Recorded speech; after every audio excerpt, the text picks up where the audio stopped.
미국 기업, 한국 언제 또 개발했냐? KF-21 국산 엔진 특허 생산, 싹 다 교체, 가오리 X2 실체 공개 스텔스 무인기 결합. 독도 상공위를 날고 있는 KF-21 보라매와 편대 비행을 하고 있는 스텔스 무인 정찰기 가오리 X.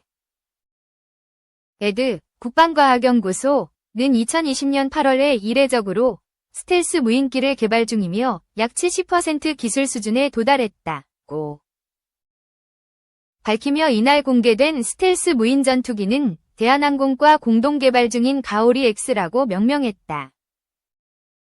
2010년부터 연구개발이 시작된 한국형 무인 전투기 가오리 X는 전자파를 흡수하는 스텔스 기능까지 갖춘다. 유인 전투기와 무인 전투기 간의 통합 운용, 멈티, 맨드 앤드 언맨드 팀은 향후 미래 공중전의 게임 체인저로 알려지고 있다. 가오리 X를 먼저 적진으로 보내 정찰시키고 뒤따르던 KF-21 보라매가 가오리 X로부터 정찰 정보를 받아 공격하는 개념이다. 여기에 더해 유인 전투기에서 직접 무인 전투기를 조종해 정찰 및 공대공 및 공대지 임무를 수행하게 할 수도 있다. 멈티를 사용하게 되면 유인 전투기의 공격력과 생존성을 대폭 높일 수 있다. 단 KF-21 보라매는 우리가 만들었기 때문에 아무런 제약 없이 국산 무인 전투기와의 독자적인 멈티 구축 및 운용이 가능하다. 무인 전투기에는 AI 기능이 탑재되어 있어 기본적인 작전 상황과 정보를 입력하면 합동 또는 개별적으로 임무 수행이 가능하다. 에드는 겸손하게 별말을 안 하지만 무인 전투기의 정밀한 기술은 세계 최상위권에 도달하고 있다. KF-X, ADD-X, 가오리 X 등과 같이 X가 붙은 것은 아직 개발 중이라는 의미. KF-X는 시제기가 완료됨으로써 KF-21 보라매 정식 제식명을 부여받음. 대한항공은 무인기 분야의 국내 선도기업인데 이미 육군, 해병대의 4단급 무인정찰기, 공군의 중고도 무인정찰기도 제작, 생산 중이며 스텔스 무인 전투기까지 채택되면서 향후 한국 군용 무인기 사업에서 선도적 입지를 굳힐 전망이다. ADX 2015 때 공개된 무인 전투기 가오리 X, 코스 X. 가오리는 마치 미국의 전략폭격기 B-21와 비슷한 전익기의 모양이다. 대한민국의 무인기 운용 역사는 나름 오래되었다. 1998년 북한이 갑자기 대포동 탄도미사일의 발사 성공으로 국제사회가 발칵 뒤집어졌다. 사거리가 1500km가 넘는 대포동은 우리뿐만 아니라 미국, 특히 일본 쪽에서 난리 났다. 이 시기와 맞물려 이스라엘의 IAI 하피 자폭 무인기 120대 도입하여 세계 두 번째로 전자전투대대까지 창설하여 북한의 레이더 및 주요 군사기지에 대한 선제 공격용 무인기를 지금도 운용 중이나 국내 개발 수준이 워낙 높아져서 하피는 곧 퇴역하거나 매각 수순을 밟을 예정이다. 러시아 S-70 아호트니크 B 무인 중형 전투기 2022년에 공대공 미사일 발사 실험까지 끝낸다고 한다. 보라매의 호위무사 역할도 하지만 당국이 KF-21과 스텔스 무인 전투기의 합동작전 개념을 공개한 것은 처음이다. KF-21 이 무인 전투기들의 호위를 받아 작전하는 형태다. 스텔스 무인 전투기는 AI, 인공지능을 활용해 스스로 적 방공망을 뚫고 들어가거나 외곽에서 레이더 기지 등을 타격하거나 공중전까지 벌일 수 있는 첨단 무기체계다. 공개한 가오리 X는 가오리 기술 시범기를 만들어 2015년 첫 비행에 성공했고 2017년부터 2차 기술 시범기 사업을 진행해 마무리 단계다. 첫 국산 스텔스 무인 전투기는 2030년대까지 개발을 끝낸 뒤 실전 배치될 예정이지만 KF-21에서 보듯 2026년이면 우리 상공에서 보라매와 같이 작전을 수행할 것으로 기대된다. 외관이 깔끔한 저 보이지 않는 무장창 안에서 갑자기 고출력 레이저포가 나올 가능성이 높다. LAH 소형 공격 헬기도 출시되어 무인기와 합동작전을 함. 방위사업청은 출고식 이후 미리 만나보는 KF-21 비행 모습이라는 제목으로 1분 12초짜리 영상을 공개했다. 컴퓨터 그래픽으로 구현된 KF-21 보람의 전투기는 우리 영공을 힘차게 날았고 KC-330 공중급유기에서 공중급유를 받는 모습까지 보여주었다.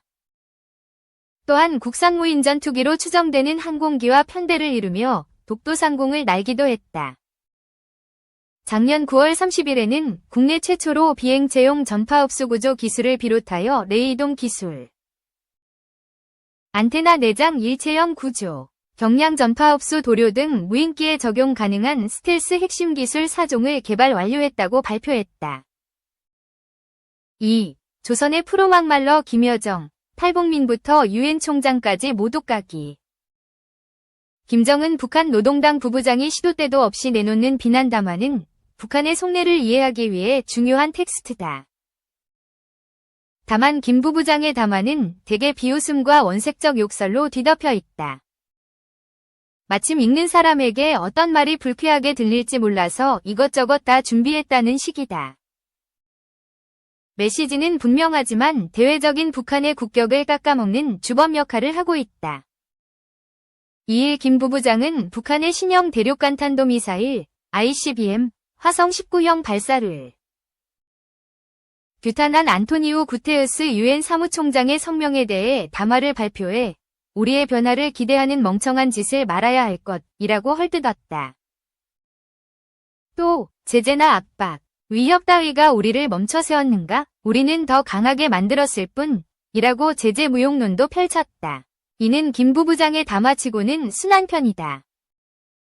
그는 지난달 28일에는 무인기가 서울 상공에서 윤석열 대통령 비난 담화를 살포하는 상황을 가정한 담화를 내놨다. 그러면서 나는 이러한 상황에서 더러운 서울의 들깨물이 한국군들이 어떻게 개거품을 물고 지저대는지 딱 한 번은 보고 싶다. 세상도 궁금해할 것이라고 했다. 가끔은 언론의 기본적인 룰에 미숙해 머쓱한 모습을 만드는 담화를 내기도 한다. 그는 지난달 18일에는 담화를 통해 한국군 합동참모본부가 촬영한 북측의 경의선 및 동해선 철도 도로 폭파 사진을 북한 관영 매체가 무단 도용했음을 결과적으로 시인하기도 했다. 그는 담화에서 미국 NBC 방송, 폭스뉴스, 영국 로이터 통신 같은 세계 각 언론이 보도한 동영상 중 한 장면을 사진으로 썼다며 여기에 무슨 문제가 있는가 라고 주장했다. 해당 외신들이 합참으로부터 제공받은 사진 영상을 쓴 것을 제대로 파악하지 못하고 적반하장격으로 난리를 친 것이다. 김 부부장은 지난 6월 담화에서는 살포한 탈북민 단체를 혐오스러운 쓰레기들이라고 표현하 그 쓰레기들이 자국민들로부터 비난을 받게 될 것이라고 비꼬았다. 군 당국 안팎에서는 김 부부장이 남북관계나 안보정세와 관련해 지나치게 세세한 내용까지 개입해 거북한 언사를 담은 담화를 내고 있는 것을 북한 체제의 비효율성을 방증하는 증거로 판단한다. 북한의 사진 무단 사용 가능성을 언급해 김 부부장의 비난 담화 대상이 됐던 이성준 합참 공보실장은 기자들에게 김여정이 사소한 것까지 나서는 것을 보면 북한의 시스템이 정상적으로 작동하지 않고 있다는 느낌이라며 이는 북한 체제의 경직성을 보여준다고 생각한다고 평가했다. 김 부부장은 김정은 정권 초기에는 주로 친오빠인 김정은 국무위원장이 참가하는 행사와 위전을 준비하는 실무적 역할을 맡았다. 그는 관영 매체의 카메라 앞에서도 정돈되지 않은 모습을 여러 차례 보여 입길에 오르기도 했다. 그러나 이후에는 남북 대외 관계에서 김 위원장과 더불어 평양에서 자신의 언어로 입장을 낼 수 있는 유의한 존재로 뛰어올랐다. 복수의 대북 소식통에 따르면 김 위원장은 집권 초중반기에 몇 차례 중대한 보고 누락 사태를 겪은 후 자신에게 사안을 가감없이 보고할 수 있는 존재인 친동생 김 부부장을 중용하고 있다. 이로 인해 김 부부장은 평양에서 대체불가한 문고리 권력이자 발언의 자유를 가진 특이한 존재가 됐다. 그가 문재인 정부 당시 여러 차례 한국을 방문해 보여준 신중하고 자신감에 찬 행동과 발언은 과거의 말괄량이 같은 모습과는 사뭇 달랐다. 그런데 최근 그가 쏟아내고 있는 비난 담화는 잔뜩 꼴이 난 예전의 그 말괄량이 같은 언어로 가득 차 있다.